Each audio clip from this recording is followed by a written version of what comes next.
She is a writer, blogger, dancer, and all-around creative person, and she's joining us from Portland this evening. Allie, come on up. We're going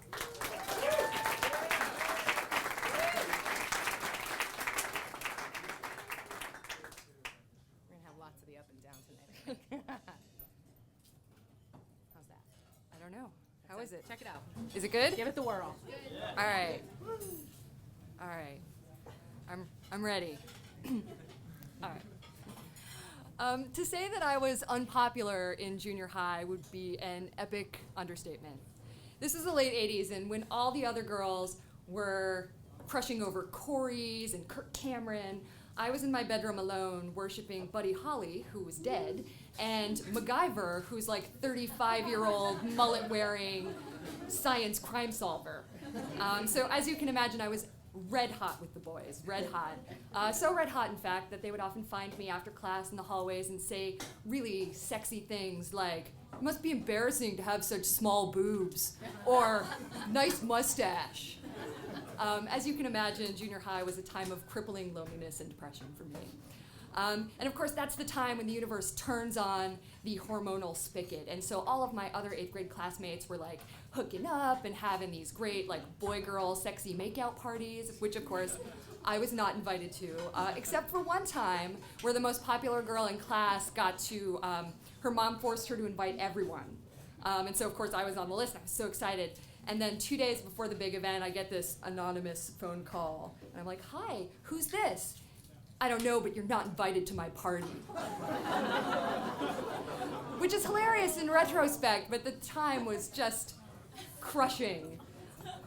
Anyway, I made it through 8th grade with virgin lips, but luckily my parents sent me to summer camp that summer. And at the end of summer camp, this boy, this tall, blonde, blue-eyed boy from Connecticut named Spencer, because I'm pretty sure that all tall, blonde, blue-eyed boys from Connecticut are named Spencer, asked me to go to the camp dance with him. And at the end of the dance, we're dancing to Stairway to Heaven. He whispers in my ear, Can I walk you to the canoe beach?" And I was like, "Yeah, you can walk me to the canoe beach." And so he walked me to the canoe beach where I experienced my very first kiss. And it was nice. It was nice. But mostly I was excited to like go to high school with like at least one notch on my 13-year-old belt.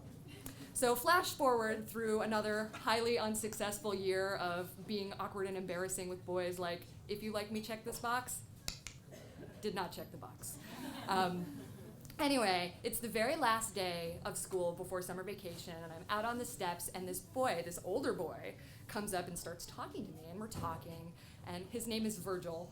And he is a Virgil, kind of short, kind of shiny, like thinning hair at 17, but he was really nice, and he was really smart, and he liked me, and he asked me out on a date, my first date. So obviously, yeah, let's go. And I spent the whole next day getting ready, putting on lip gloss and looking at myself in the mirror and thinking about what it was gonna be like.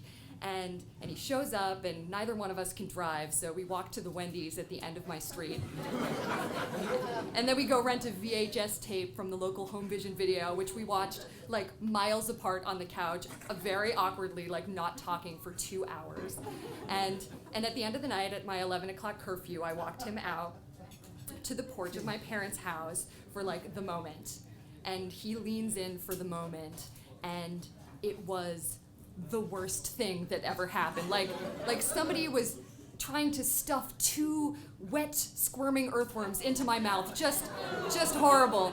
And so you would think, being 14 and inexperienced, that I would just be like, all right, just play through the pain and be done with it. But I was seized by this something that came from my most sort of guttural caveman regions. And I did this thing, and I pushed him away, and I said, no. Let me. And I grabbed him by the neck, and I smashed his face to mine in this amazing sort of Cinemax After Dark style makeout session. And then just like that, I shoved him off into the night, awkward teenage boner ambling down the street. And so I opened the door, and I go inside, and I just collapsed on the ground in this sort of puddle of electricity.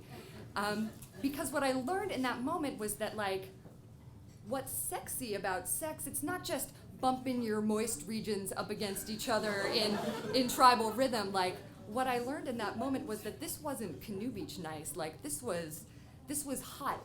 And it was about the exchange of power. Like, whether it was the giving of power, which I would learn about much, much later in college when a boy would put a dog collar on me and make me beg for it. But the taking of power, the taking of poor, unassuming Virgil's power was electrifying, and it lit my 14-year-old world on fire. Thank you.